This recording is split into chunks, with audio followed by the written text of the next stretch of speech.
La science CQFD, Natacha Triou. Le prix Balzan est l'une des récompenses les plus prestigieuses. Cette année, il revient au paléanthropologue Jean-Jacques Hublin. Aujourd'hui, il est notre invité.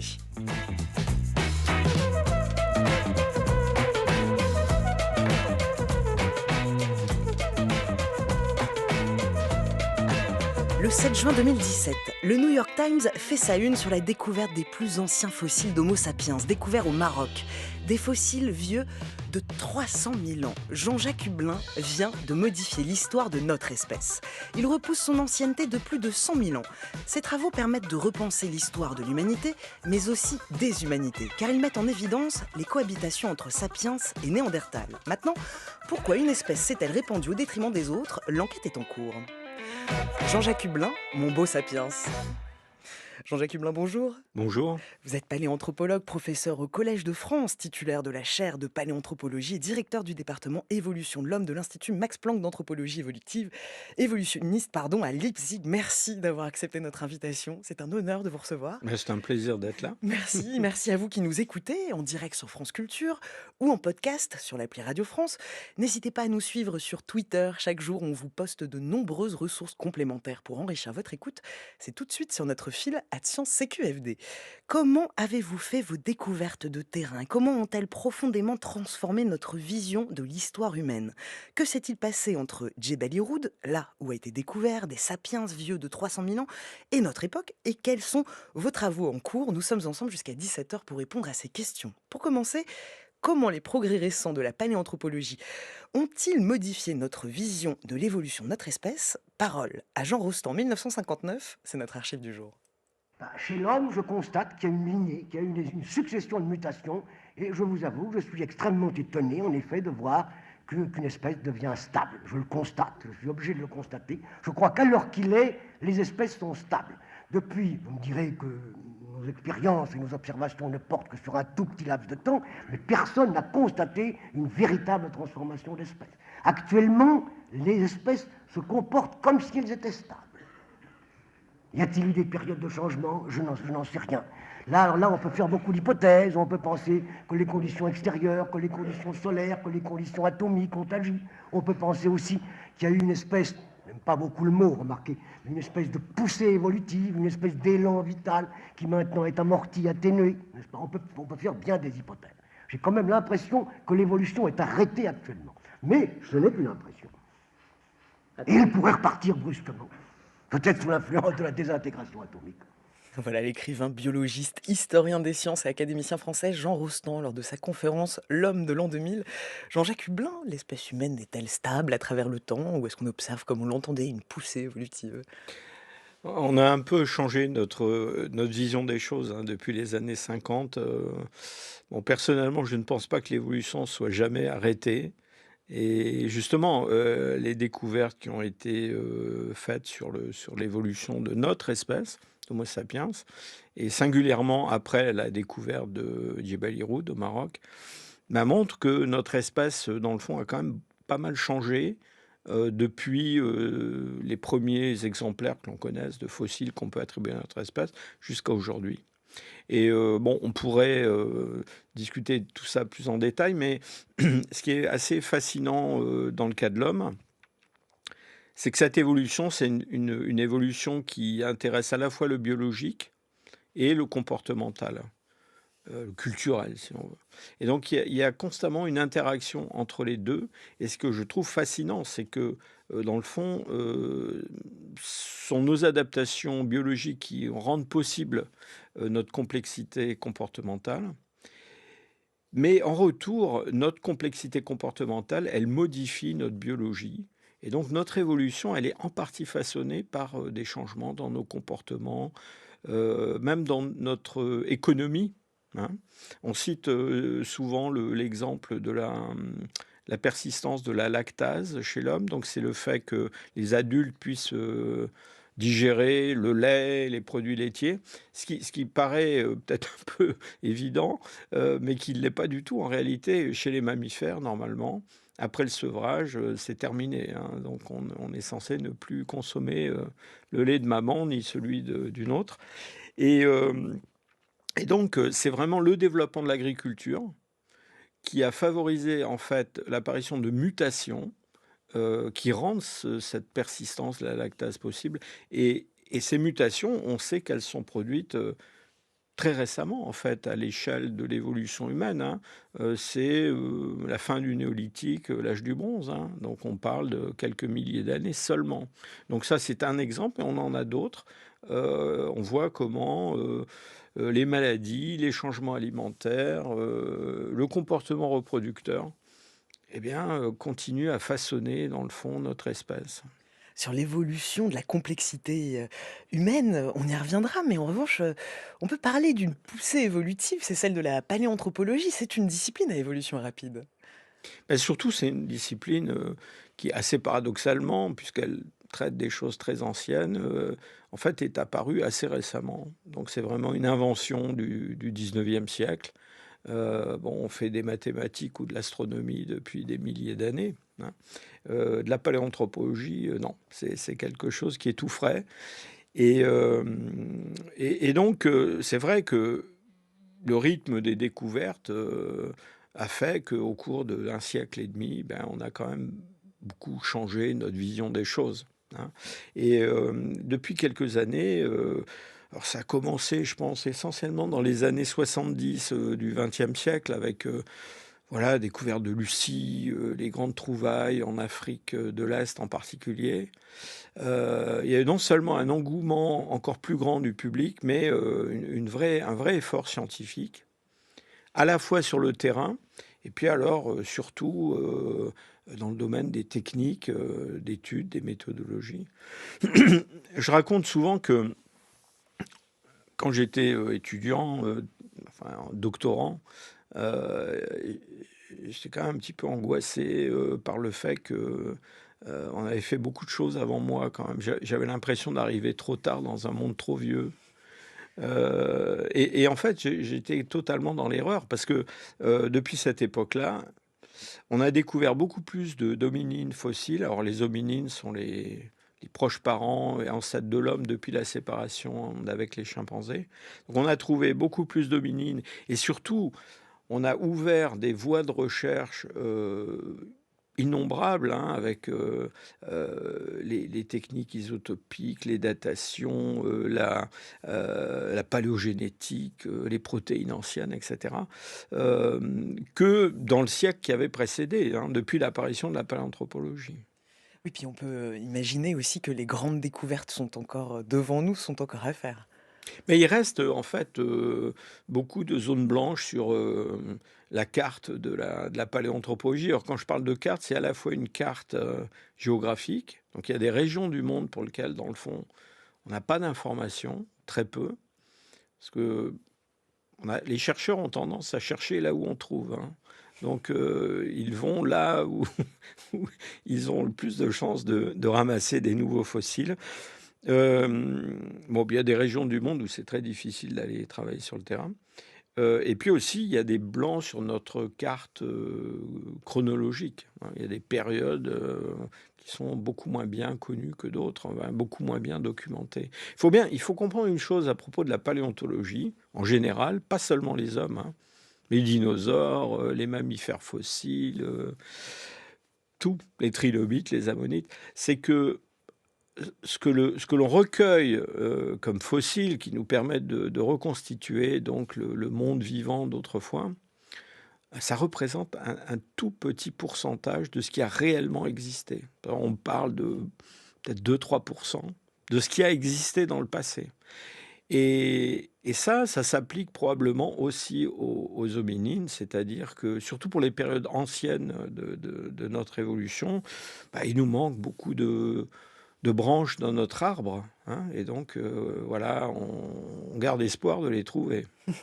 Pour faire avancer justement, ces branches, pour faire avancer cette compréhension de cet arbre, vous êtes le premier d'ailleurs dans votre discipline, la paléanthropologie, à recevoir le prix Balzan.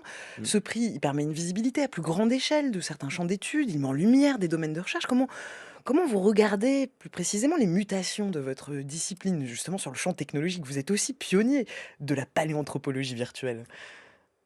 Alors j'ai eu une grande chance dans ma carrière. Alors certains disent que ce n'est pas vraiment une chance, mais voilà, il y a une vingtaine d'années, j'ai été appelé par la société Max Planck en Allemagne pour créer vraiment un département nouveau au sein d'un institut de recherche nouveau, avec des collègues absolument formidables, illustres, on en parlera peut-être, hein, des gens comme Svante Pääbo, qui est vraiment le pionnier de la paléogénétique. Et donc, j'ai eu la chance de participer à une aventure tout à fait extraordinaire. L'Allemagne, qui était, après la Seconde Guerre mondiale, totalement invisible dans le domaine de l'anthropologie biologique pour des raisons qui n'est pas la peine de développer, en quelques années, a construit, a mis en place, parce qu'il est devenu quasiment la Mecque, hein, de la discipline, hein. Donc pendant 15-20 ans, voilà, presque tout ce qui se faisait de plus remarquable, visible, important dans la discipline est sorti de là. Donc j'ai vraiment eu le privilège de participer à cette aventure, et ça a été quelque chose d'assez formidable, bon, professionnellement, mais aussi à titre personnel et même émotionnel et affectif. Pour comprendre en quoi ça consiste, quelles sont les possibilités qu'offre la paléoanthropologie virtuelle que la paléoanthropologie, disons, traditionnelle ne permet pas? Alors, la paléanthropologie virtuelle, c'est une des choses qu'on a beaucoup développées à Leipzig. En quoi ça consiste? Eh ben, ça consiste en fait à travailler non pas sur les fossiles eux-mêmes, qui sont des objets très rares, fragiles, conservés dans des musées, avec des conservateurs qui ne sont pas forcément très enclins à les sortir pour les laisser manipuler par des chercheurs plus ou moins maladroits.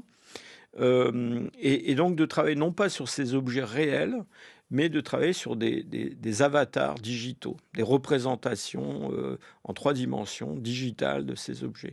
Alors, dans les années 80 par là, j'avais eu l'idée de profiter du développement dans le monde médical, des scanners à rayons X, de ce qui se développait dans les hôpitaux comme imagerie, pour, dans le fond, explorer la structure interne de fossiles. On n'avait pas accès à des choses comme l'oreille interne, par exemple, d'un homme de Néandertal. Donc, au départ, c'était ça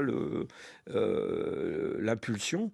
Et puis, en fait, assez vite, je me suis rendu compte qu'on pouvait, à partir de ces données numériques, on pouvait créer des modèles en 3 dimensions, et que ces modèles, on pouvait les manipuler de façon beaucoup plus facile que les objets véritables, en particulier pour tout ce qui touche. Au début, c'était surtout une question de reconstruction, hein. Comment on met en place des fragments les uns par rapport aux autres, comment on reconstitue des parties manquantes par symétrie, par exemple. Tout ça, c'est très facile avec un ordinateur, c'est très difficile avec un véritable fossile.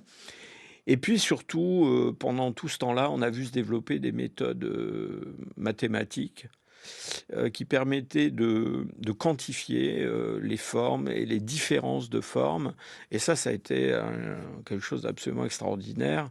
Donc c'est le développement de l'imagerie médicale et industrielle, et puis de l'informatique, de la micro-informatique, hein, qui a fait que on s'est mis par exemple, à simuler la croissance d'individus, voir comment la forme change au cours du temps individuel.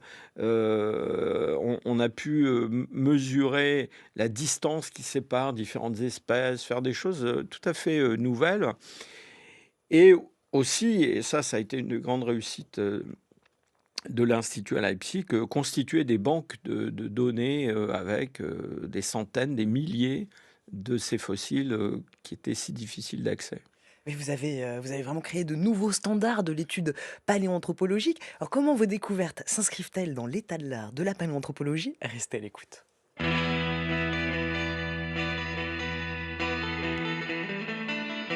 France Culture. La science CQFD. Natacha Trio. En direct sur France Culture, nous avons la chance de nous entretenir 1 heure avec Jean-Jacques Hublin. Nous parlons de votre œuvre scientifique de ces dernières années, de celles en cours et de celles à venir. Alors, ce qui a marqué votre carrière, c'est la découverte des formes les plus anciennes de l'Homo sapiens au Maroc, aux alentours de 300 000 ans avant. Aujourd'hui, avant de parler de combien cette découverte a reformulé de nombreuses hypothèses à propos de Sapiens, déjà, comment ça s'est passé cette découverte? Est-ce que vous pouvez nous raconter comment ça se passe sur le terrain, nous donner à imaginer? Ouais, c'est un petit peu la rencontre du hasard et de la nécessité, pour reprendre l'expression d'un biologiste fameux. Le hasard, quand j'étais jeune chercheur,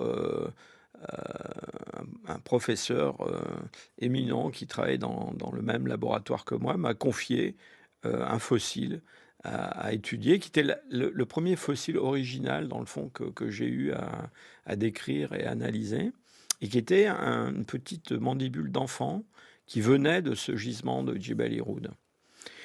Et donc j'étais vraiment très intrigué par ce fossile qui soulevait beaucoup de questions. Et par la suite, il y a eu beaucoup de progrès sur cette question de l'origine de notre espèce. Et dans le fond, j'ai toujours gardé en tête que peut-être ce site de Djebel Irhoud pouvait être une des clés pour résoudre des questions que l'on se posait. Et donc ça rejoint une autre motivation, c'est-à-dire pourquoi est-ce qu'on va fouiller sur tel terrain, ouvrir un chantier dans tel site? Parce qu'on pense que c'est peut-être là qu'on va trouver des réponses à des questions, à des hypothèses que l'on formule. Et donc, voilà, quand j'ai eu les moyens, je dirais, financiers de mener à bien cette entreprise, ça a pris très longtemps. Eh bien, je me suis lancé avec des collègues de toutes sortes de pays, mais en particulier avec des collègues marocains. Et je veux citer le nom de Abdelwahed Benser, qui était donc mon co-directeur de ce projet de Djebel Irhoud, et qui a été aussi un des découvreurs, dans le fond, de ces plus anciens sapiens. Vous mettez au jour 16 ossements fossiles supplémentaires entre 2007 et 2016. Vous êtes face à des restes humains qui ont vécu des centaines de millions d'années avant nous. J'imagine que ça doit être quelque chose de fort. Qu'est-ce que ça fait, ce face-à-face? Vous pouvez nous le décrire, ça? Ah oui, alors ça, c'est quelque chose peut-être qui est pas tout à fait perceptible toujours par le public. En tout cas, je parle de ce que moi je ressens vis-à-vis de ça, hein. Ce sont pas juste des os avec des creux et des bosses, que l'on mesure et que l'on compare à l'anatomie d'autres espèces, par exemple. Sont des vrais gens, quoi, des vrais êtres qui ont vécu. Et en tout cas, moi, quand j'étais sur ce site de Djebel Irhoud, qui est dans le sud marocain, dans un endroit quand même assez impressionnant, avec un environnement qui est très différent de celui qui m'est familier, eh bien, voilà, face à ces restes que l'on dégageait patiemment, je ne pouvais pas m'empêcher de me dire, mais voilà, ces gens, donc on avait 5 individus, 3 adultes, un enfant, un adolescent, ils ont vécu, ils sont morts là, et dans le fond, presque irrésistiblement, on voyage dans le temps et on essaie d'imaginer ce qu'a été leur vie, pas seulement leur vie quotidienne, qu'est-ce qu'ils mangeaient, qu'est-ce qu'ils faisaient de leurs mains, comment ils allumaient du feu, mais voilà, ce sont des êtres qui ont connu la peur, la joie, le désir. Et en tout cas, moi, c'est quelque chose qui m'émeut beaucoup, parce que j'ai l'impression qu'en les découvrant, je les sors de l'oubli et de la mort. Et l'oubli, c'est pire que la mort. L'oubli, c'est comme si on n'avait jamais existé. Et là, voilà, un peu grâce à moi, ils sortent de cet oubli total. Par la suite, ces hommes et ces femmes de Djebel Irhoud sont-ils très différents de nous? Ah, ils sont quand même assez différents. C'est-à-dire qu'ils ont des caractères, de la face, des caractères dentaires, qui nous les rendraient assez familiers si on les croisait, aujourd'hui. Mais justement, une des trouvailles donc à Djebel Irhoud, importante, ça a été de montrer que certaines parties de leur anatomie, en particulier leur cerveau, étaient quand même singulièrement différents d'une autre, plus primitif, pas en taille, mais en organisation.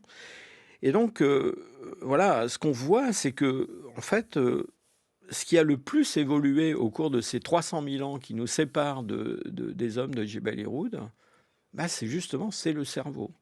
Et cette évolution du cerveau, probablement vers plus de capacité cognitive, de complexité comportementale, eh bien, c'est quelque chose justement qui s'articule sur ces changements techniques, culturels, sociaux, qui sont probablement le moteur essentiel de cette évolution. Oui, vous montrez dans vos travaux que l'évolution du cerveau, comme vous venez de le dire, hein, c'est pas tant la taille qui change, mais c'est la structuration. Comment ça s'étudie, ça, plus précisément? Ça a été longtemps la taille, hein. C'est-à-dire qu'au cours, disons, des 2 derniers millions d'années, on a une Pour Sapiens, en tout cas. voilà, on a une évolution de la taille. Alors ce qu'il faut bien comprendre à propos du cerveau, c'est que le cerveau, ça coûte cher. Voilà, c'est un organe qui consomme à peu près 10 fois plus d'énergie que des tissus moyens de notre organisme. Et donc, un cerveau qui représente, 3% de la masse corporelle, bah, il consomme au moins 20% de notre métabolisme, de l'énergie produite et consommée par notre corps. Et donc, on peut augmenter la taille du cerveau, évidemment, ça a des bénéfices, ça permet de faire des tas de choses formidables, venir à France Culture pour raconter des tas de choses intéressantes. Mais ça coûte cher à l'organisme et donc il y a des limites à cette augmentation de taille du cerveau que les hommes du passé ont certainement frôlé plus d'une fois. D'abord parce que ça implique d'extraire de l'environnement beaucoup d'énergie. Un homme de Néandertal qui est donc une forme à grand cerveau, justement, comme nous, voilà, on pense qu'un mâle adulte, il lui fallait, allez, 4000 calories, 4000 kilocalories par jour. Hein. Donc c'est beaucoup de calories, il faut les trouver.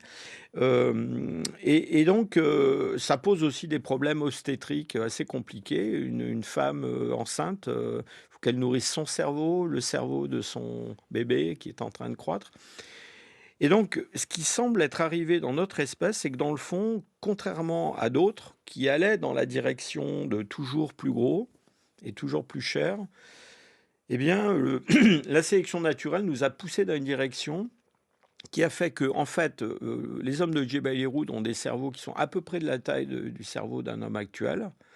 Mais ce cerveau, il a changé de structure, il s'est modifié dans sa forme. Alors ça, on peut y avoir accès en allant se promener à l'intérieur de la cavité crânienne et en faisant de la morphométrie, hein, c'est-à-dire ces fameux outils mathématiques pour étudier les changements de forme. Donc on voit bien, par exemple, le cervelet, c'est une partie de l'encéphale qui se développe beaucoup dans notre espèce. Et puis, ce qui s'est beaucoup développé depuis pas mal d'années, c'est toutes les informations sur le génome de ces formes anciennes. Et on n'a pas le génome des hommes de Jebel Irhoud, mais on a le génome de Néandertal, par exemple. Et on voit bien comment, dans notre espèce, il y a des mutations qui se sont accumulées au cours de ces 300 000 ans et qui probablement ont eu un rôle très important sur la connectivité de notre cerveau. Après avoir fait donc cette découverte en 2017 pardon, du plus vieux sapiens au Maroc, vous faites en 2020 une seconde découverte majeure. Vous découvrez le plus ancien sapiens d'Europe, vieux de 45 000 ans. Ça aussi, hein, quelles sont les implications d'une telle découverte? Les sapiens, donc, qui sont apparus en Afrique, au départ, j'allais dire, c'est une espèce comme les autres d'hominines. Hein. Il y en a d'autres. En Europe, il y a Néandertal. En Asie, une forme qu'on appelle les Denisoviens. Et puis, alors, dans les îles, il y a des créatures très curieuses qui vivent en Indonésie, aux Philippines, etc. Et donc, un monde avec plusieurs espèces d'hominines, ce qui est quelque chose pour nous d'assez difficile j'allais dire, à saisir, même à accepter en quelque sorte, parce que le fait qu'il n'y ait qu'une seule espèce humaine sur Terre aujourd'hui, ça nous paraît être la situation normale. Et cette espèce africaine, eh bien, elle va sortir d'Afrique et elle va se présentées dans le territoire de ces autres groupes et elle va les remplacer et alors, en partie les absorber, mais essentiellement les remplacer. Et ce remplacement, cette expansion de notre espèce sur toute la planète, c'est probablement l'événement le plus important de l'évolution humaine. Et on aimerait comprendre ce mécanisme, c'est-à-dire pourquoi la sortie d'Afrique et pourquoi ce remplacement. Et donc d'avoir en Europe euh, ces premières formes africaines qui arrivent au contact des Néandertals, c'est très important parce que on peut mieux comprendre le scénario de ce qui s'est passé et puis aussi essayer d'analyser le mécanisme qui finalement a abouti à la disparition des Néandertals. À propos de la disparition des Néandertals, je vous propose un extrait de votre livre Homo sapiens, une espèce invasive, paru en 2020 aux éditions Collège de France, Fayard.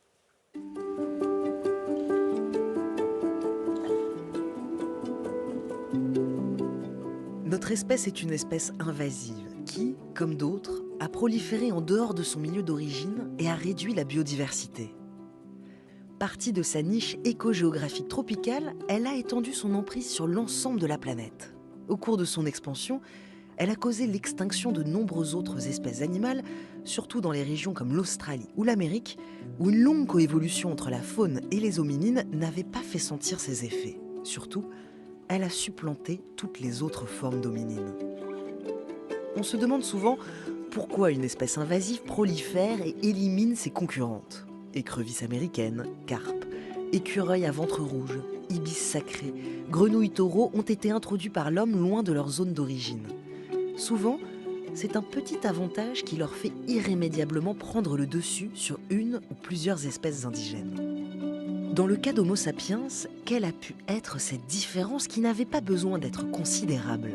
Tout autant que leur capacité technique à exploiter de nouveaux environnements, ce sont sans doute les aptitudes sociales des formes récentes de notre espèce qui expliquent leur succès démographique. Dans cette direction, Homo sapiens n'a peut-être avancé que de quelques pas de plus que d'autres hominines à grand cerveau, mais cela a suffi.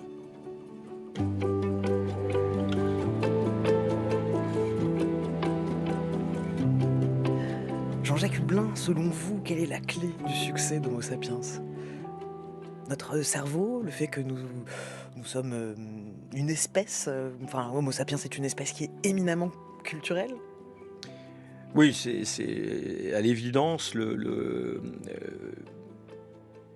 niveau de nos capacités cognitives qui, évidemment, n'a aucun point de comparaison dans la nature, en dehors des hommes, hein. Mais probablement aussi à l'intérieur des hominines, quelque chose qui donnait un avantage à notre espèce. L'Afrique, c'est pendant très longtemps le cœur démographique et le cœur évolutif des hominines. C'est là qu'il y a le plus de monde et c'est là qu'il se passe le plus de choses. Et on voit bien au cours des derniers, disons, 150 millions d'années, une montée de la complexité. Alors on dit comportementale, mais il faut bien voir ce que ça veut dire. Plus de diversification régionale, des sortes de domaines culturels où on voit des choses différentes se passer. Et puis, donc à côté du développement technique, l'apparition de comportements, alors qui ne sont pas tout à fait nouveaux, parce que ça existe un petit peu chez Néandertal, même chez Homo erectus, hein, des comportements non utilitaires. Voilà. C'est-à-dire des objets, par exemple, qui sont produits, fabriqués, utilisés, mais dont on ne voit pas très bien à quoi ils peuvent servir, si ce n'est d'avoir un rôle symbolique. Alors, ce sont des pigments, des objets gravés, des ornements corporels. Et on sait que ce type d'objets dans les sociétés anciennes de chasseurs-cueilleurs sont des objets qui traduisent la complexité sociale, parce que ce sont des marqueurs du statut des individus, de l'identité des groupes. Ils sont souvent aussi impliqués dans des échanges. Et donc on voit cette tendance très très forte en Afrique, beaucoup moins marquée ailleurs. Et donc ce qu'il y a derrière ces comportements, c'est la constitution de réseaux, hein. Les hommes sont des créatures qui se sentent solidaires d'autres hommes qu'ils ne connaissent pas et qu'ils ne connaîtront jamais, mais qui partagent avec eux une langue, des valeurs, une religion, des croyances. Et certainement, cette notion d'appartenir à un très grand réseau, enfin géographiquement en tout cas, peut-être pas besoin d'être des millions de gens, hein, populations paléolithiques sont très très peu nombreuses, mais ça c'est probablement quelque chose qui a joué un rôle, hein, dans le succès de notre espèce, hein. C'est-à-dire cette espèce de, comment dire, de recours possible vers ceux qui habitent de l'autre côté de la montagne et qui, voilà, sont nous, mais ailleurs. On évoque comment Sapiens a évincé les autres espèces, mais vos travaux montrent aussi cette coexistence entre Néandertal et Sapiens. Cette année, d'ailleurs, vous avez publié une étude sur la découverte d'un nouveau-né Sapiens au sein de la collection de restes néandertaliens de la grotte du Rennes, hein, dans l'Yonne. Ça pose aussi la question de la relation entre Sapiens et Mm. Néandertal. Alors quand on parle d'une différence, comment dire, d'un avantage du côté des sapiens, et il faut bien quand même comprendre qu'en particulier quand on parle de Néandertal ou d'autres formes à grand cerveau, c'est pas un avantage gigantesque, hein. Et ça, on le voit bien parce que justement, il y a cette très longue période, beaucoup plus longue que ce qu'on a cru longtemps, pendant laquelle on a en Eurasie, dans certaines régions, à la fois des populations archaïques locales, genre Néandertal, et puis déjà des sapiens qui sont dans le coin. Et pendant un moment, on a cru qu'il y avait une espèce de vague comme ça de sapiens qui s'était répandue sur l'Eurasie et qui avait tout balayé devant elle. Bon, en réalité, on se rend compte aujourd'hui que, pour parler de l'Europe, parce que c'est ce qu'on connaît le mieux, ben, on a plusieurs milliers d'années pendant lesquelles on a déjà des sapiens dans l'est de l'Europe et encore des néandertaliens en France, en Espagne, dans l'ouest. Alors, des milliers d'années pour les hommes, c'est très long. Et donc, il faut bien imaginer ce monde dans lequel il y a ces deux espèces qui coexistent. Alors, pas localement, mais en tout cas, il y a voilà, une zone un peu frontière où il y avait des contacts. Et d'ailleurs, on voit très bien qu'il y a des hybridations génétiques et probablement aussi le passage de certains comportements, de certaines techniques d'un groupe à l'autre. En ce moment, justement, vous travaillez sur ce qui se passe en Europe quand Sapiens arrive sur ce continent, si je ne me trompe pas. Mais oui, oui, alors je suis un peu embarrassé pour en parler parce qu'on a un papier Un qui, embargo. qui vient d'être accepté dans Nature et qui n'est pas encore sorti et qui me permettrait d'élaborer beaucoup plus là-dessus. Mais voilà, donc moi je trouve ça complètement fascinant, hein. Ces premiers sapiens qui arrivent en Europe dans les moyennes latitudes, hein. Alors d'abord, ils arrivent dans des environnements qui ne sont pas du tout ce qu'on imaginait. On croyait que c'était une sorte de réchauffement climatique qui avait attiré des populations d'origine africaine en Eurasie. Pas du tout. Ils arrivent dans l'est de l'Europe alors que le climat est celui de la Scandinavie actuelle, hein, donc c'est pas vraiment l'Afrique, hein. Et, et on voit ces petits groupes. On a des estimations, hein, qui viennent des généticiens qui nous parlent de centaines d'individus, hein. Donc c'est pas des millions de gens qui arrivent, hein, des centaines. Et ces petits groupes, eh bien, ils vont j'allais dire, se perdre un peu sur ce continent, dans le monde des Néandertaliens, ou au contact des Néandertaliens. On commence à connaître ça de mieux en mieux, hein, et on voit ces groupes qui ont j'allais dire, des destins assez différents. Il y en a qui s'hybrident avec les Néandertaliens locaux, il n'y en a pas du tout. Ce qu'on voit en tout cas, c'est que ces groupes pionniers, ben, dans le fond, ils vont disparaître sans laisser de descendance dans les populations d'hommes actuels. Et dans le fond, eux-mêmes, ils vont être remplacés, absorbés par d'autres groupes de sapiens qui vont venir plus tard. Donc c'est un phénomène long, complexe. Alors, soit dit en passant, ça veut dire que bon, les Néandertaliens s'en sortaient pas si mal que ça quand même, hein. Et donc, c'est assez fascinant de voir comment dire, cette confrontation, cette rencontre Entre eux, on n'est pas en train de parler de groupes humains un peu différents comme ce qu'on connaît sur la planète aujourd'hui, hein, une sorte de diversité comme ça, superficielle. Là, on parle de créatures qui sont quand même très différentes les unes des autres, à des tas de points de vue. Donc c'est un côté un peu rencontre avec les aliens, hein, que moi je trouve incroyablement fascinant. En tout cas, ce sont évidemment des expériences de l'altérité, ce que vous décrivez. En tout cas, qu'est-ce qui aurait favorisé l'expansion de Sapiens? Quelles sont les hypothèses? Et finalement, qu'est-ce qu'une espèce? Ce sont des questions centrales en paléanthropologie. On en parle dans quelques instants.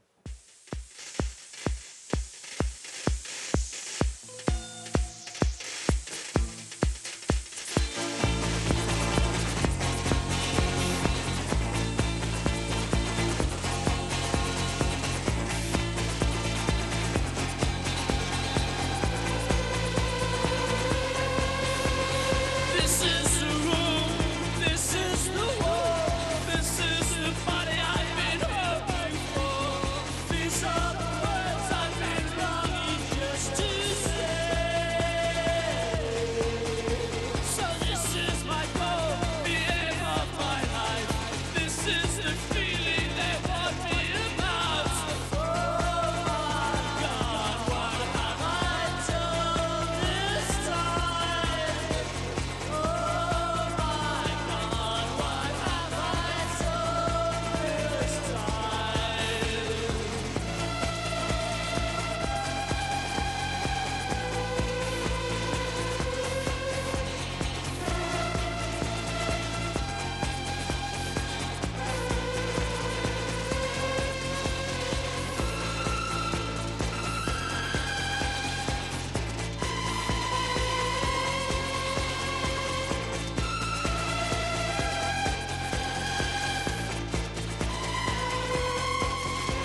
The things that you find, you don't understand.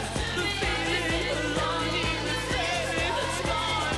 Oh my God, what have we done this time? Oh my God, what have we done this time? Orchestral Manœuvre in the Dark, The New Stone Age, en direct sur France Culture, car nous parlons des origines de notre espèce avec Jean-Jacques Hublin, paléanthropologue, professeur au Collège de France et lauréat du prix Balzan 2023. Nous venons de parler de vos découvertes qui ont modifié profondément les hypothèses sur l'émergence de notre espèce, notamment celle des plus anciens représentants d'Homo sapiens en Afrique sur le site marocain de Djebel Iroud et celle du plus ancien sapiens européen dans la grotte bulgare de Bacho-Kiro. Dans la famille des hominines, la découverte récente de Homo luzonensis a ouvert d'autres énigmes sur l'état de nos connaissances en phylogénétique. On en parle avec vous, Céline Lausanne. Bonjour. Bonjour Natacha. Pour le reportage du jour, vous êtes allée dans les laboratoires du Musée de l'Homme pour y rencontrer son découvreur. Oui, il s'agit du paléoanthropologue et préhistorien Florent Détroit. Entre 2009 et 2011, il a fait une série de découvertes au sein de la grotte de Callao aux Philippines, un ensemble de 13 fragments d'os, dents, fémurs, phalanges de mains et de pieds, qu'on associe à 3 individus ayant vécu là il y a environ 50 000 ans. Mais malgré la chance inouïe de disposer de fossiles, cette espèce reste difficile à caractériser tant elle soulève de paradoxes évolutifs et anatomiques. Des zones d'ombre qui pourraient se désopacifier néanmoins grâce aux techniques d'imagerie qui viennent affûter l'acuité des observations.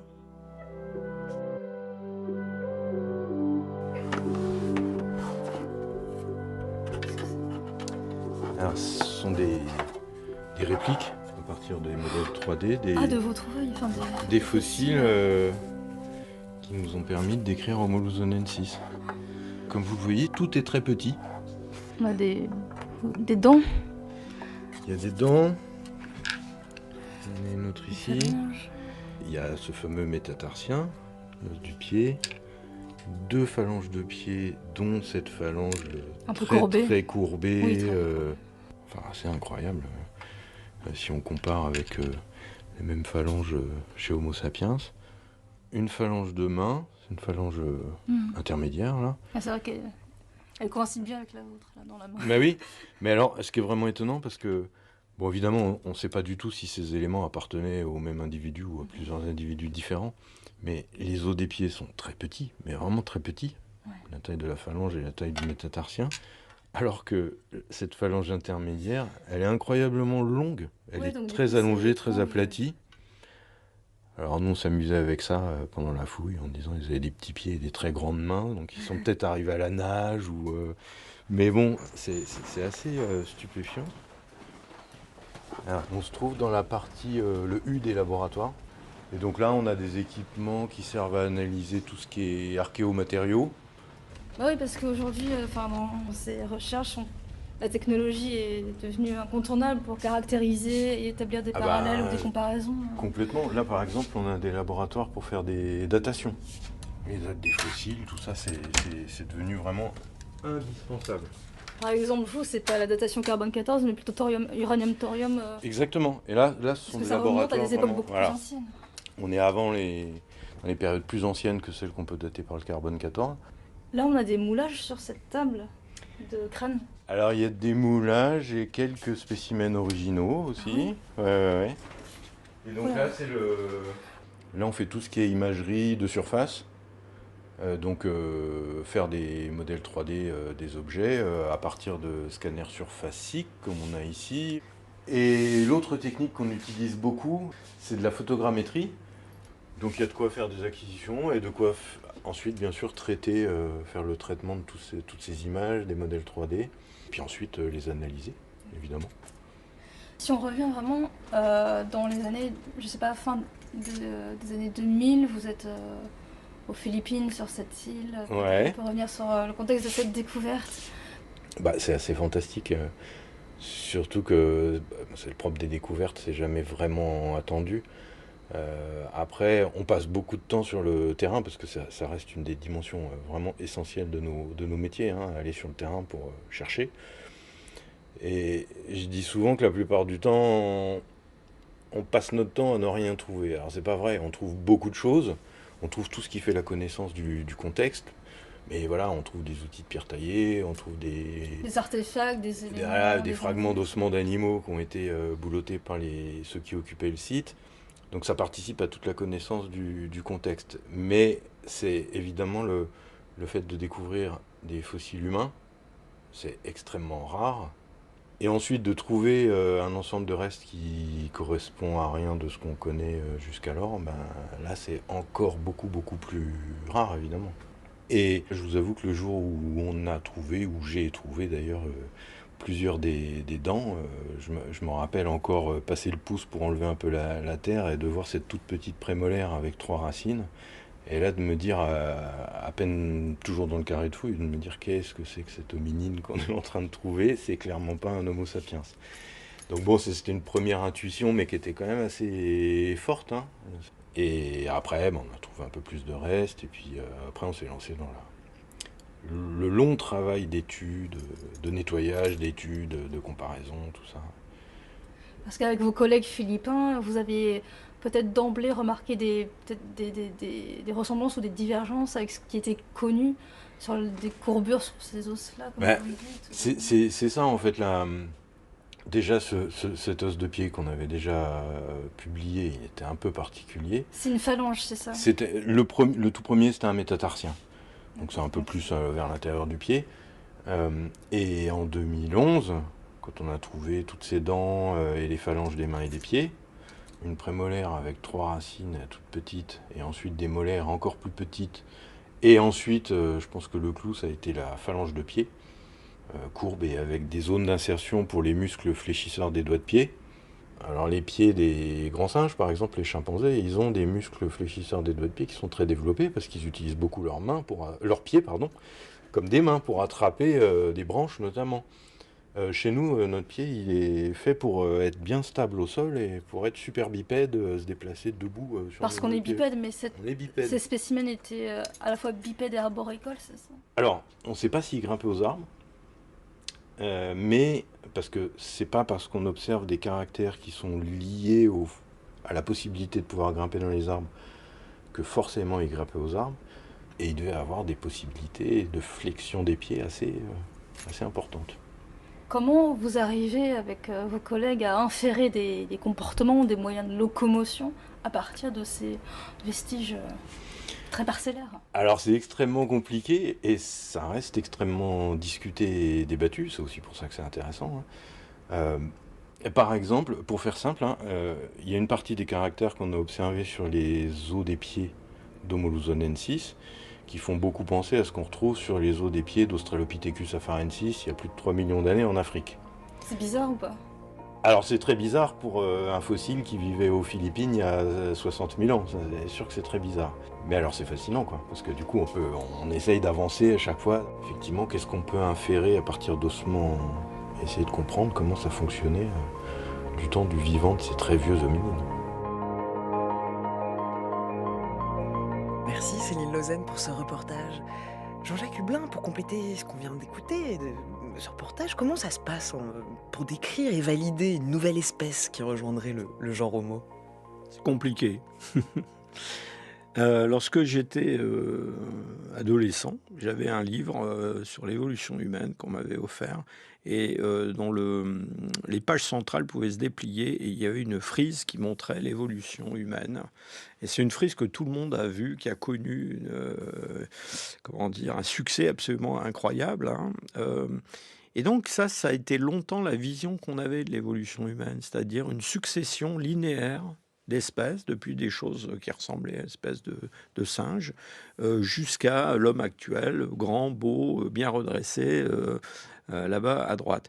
Et dans les années 70, par là, on a commencé à se rendre compte que c'était pas du tout ça, hein. C'est-à-dire qu'on avait non pas une frise linéaire, mais en fait un buisson assez compliqué avec des branches qui avaient coexisté. Et ces branches, on les identifie comme des espèces différentes. Ça a commencé par les périodes anciennes, mais dans le fond, ce qui est le plus remarquable, c'est que on s'est rendu compte progressivement que c'était vrai aussi de périodes très récentes, c'est-à-dire le moment où vivait cet Homo luzonensis là-bas aux Philippines, c'est un moment qui est hier. 60 000 ans, c'est rien du tout par rapport à 8 millions d'années d'évolution des hominines, hein. C'est l'épaisseur du trait, hein, qui sépare le présent du passé. Eh bien, il y a 60 000 ans, on a au moins 4, 5 espèces, peut-être plus, d'hominines qui existaient sur Terre. Alors, comment on les distingue les unes des autres? Malheureusement, avec la paléontologie, alors surtout pour les périodes anciennes, eh bien, on est obligé de faire avec l'anatomie, les différences anatomiques.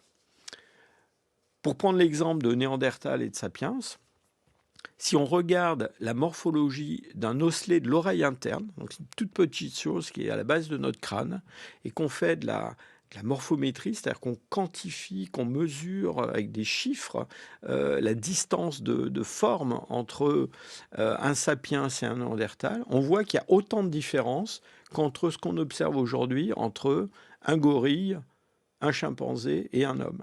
Donc on est dans cet ordre de grandeur de différence. Donc on est tenté de penser que c'est quelque chose qui nous indique qu'on a affaire à quelque chose comme une espèce.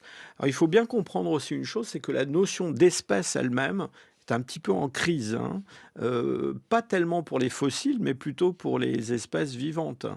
Au milieu du XXe siècle, on croyait avoir résolu le problème en disant, les espèces, elles sont définies par l'isolement reproductif. Voilà. Quand on peut se reproduire avec une autre créature du sexe opposé, c'est que cette créature fait partie de notre espèce. Et quand on ne peut pas, quand ça ne marche pas, c'est une autre espèce. Et le développement de la génétique depuis 15-20 ans, de la génétique avec le séquençage possible, hein, du génome de nombreuses espèces, a montré qu'en fait, des tas de choses qu'on considère comme des espèces qui peuvent être très différentes du point de vue du mode de vie, de l'environnement, de l'écologie, de l'anatomie, ont connu dans un passé récent des phases d'hybridation. Et que donc, en gros, il y a 25% des espèces de mammifères de taille moyenne qui ont échangé du matériel génétique avec les autres il n'y a pas si longtemps que ça. Par exemple, l'ours blanc et puis le grizzly. Voilà. C'est des choses qui s'hybrident dans la nature. Donc cette histoire d'isolement génétique, d'isolement reproductif, ben, on le regarde maintenant comme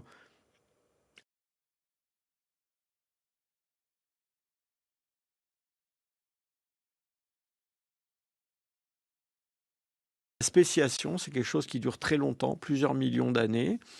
Et on peut encore se rapprocher des autres, se reproduire avec eux, même si on est déjà engagé dans une voie dans laquelle, dans le fond, il n'y a pas de ticket de retour. C'est-à-dire que même si on voit des épisodes de flux génétiques entre ces espèces proches, en même temps, il y a déjà des mécanismes en place qui font qu'elles ne vont pas refusionner. Donc c'est quelque chose qui est assez fascinant. Et là, c'est vraiment de la recherche en train de se faire. Oui, ce qui est en train d'émerger aujourd'hui, c'est une nouvelle définition de l'espèce. Oui, oui. Alors en attendant, on observe qu'une seule espèce dominée, hein, une situation qui prévaut depuis 40 000 ans. Pour comprendre cela, vous avez commencé à évoquer tout à l'heure, vous pensez que justement des éléments de réponse se trouvent en Afrique, avant cette sortie d'Afrique, et c'est justement ce que vous allez faire avec le prix Balzan, c'est parce que ce prix, c'est aussi une partie de la somme est destinée à soutenir un projet de recherche, et vous souhaitez justement soutenir des recherches qui se feront en Afrique du Nord, au Maroc, pour permettre entre autres le financement d'une jeune doctorante. Est-ce que vous pouvez nous dire un peu plus sur l'objectif Oui, alors de ce le projet? prix Balzan, il y en a une partie donc qui est destinée à soutenir un projet de recherche, et ce projet de recherche doit impliquer des jeunes chercheurs. Alors, ça tombe bien parce que j'ai rencontré une jeune chercheuse qui veut absolument faire une thèse et j'ai un sujet à lui proposer. Et ce sujet, dans le fond, c'est un complément de quelque chose de plus vaste qui concerne le financement de fouilles, donc de projets de terrain et puis aussi d'analyse de laboratoire. L'idée, c'est d'aller voir ce qui se passe justement entre Djebel Irhoud et nous, c'est-à-dire cette montée de la complexité avant la sortie d'Afrique, avant la grande sortie d'Afrique, celle qui date d'il y a 55 000 par là. Et l'Afrique du Nord, donc, est vraiment une région qui est très intéressante parce que elle est très riche en sites, en matériel archéologique et paléontologique. Elle a été un peu négligée. Parce que dans le fond, surtout nos collègues anglo-saxons, un tropisme vers les pays anglophones, hein. Donc, on va beaucoup au Kenya, on va beaucoup en Afrique du Sud, on va beaucoup dans des régions comme ça. Mais on voit dans les sites nord-africains, justement, des indices de cette apparition de la modernité, enfin ce qu'on appelle la modernité culturelle. Alors, certains de mes collègues seraient très fâchés de m'entendre utiliser ce terme, mais bon, ça évoque bien, je pense, ce que le public comprend. Oui, on voit des changements biologiques et du comportement avant cette sortie d'Afrique, vers 55 000 ans avant Oui, aujourd'hui. oui. Voilà, et puis alors pour ce nouveau projet justement, pour explorer cette période, vous souhaiteriez aussi développer, employer des méthodologies qui sont surtout appliquées en Europe. Et on est malheureusement arrivé à la fin de cette émission. Merci beaucoup Jean-Jacques Hublin de nous avoir accompagnés tout au long de cette heure. Eh ben, merci de m'avoir accueilli. Et puis pour prolonger l'écoute, pour passer encore un peu plus de temps avec vous, quelques dates à noter dans vos agendas. Vos prochains cours à venir au Collège de France, c'est demain, le 7 décembre, avec un cours sur l'ADN ancien, le 14 décembre avec un cours sur la paléoprotéomique. Je rappelle que ces cours sont ouverts à tous, sans condition d'inscription ni de diplôme. Merci beaucoup. Merci.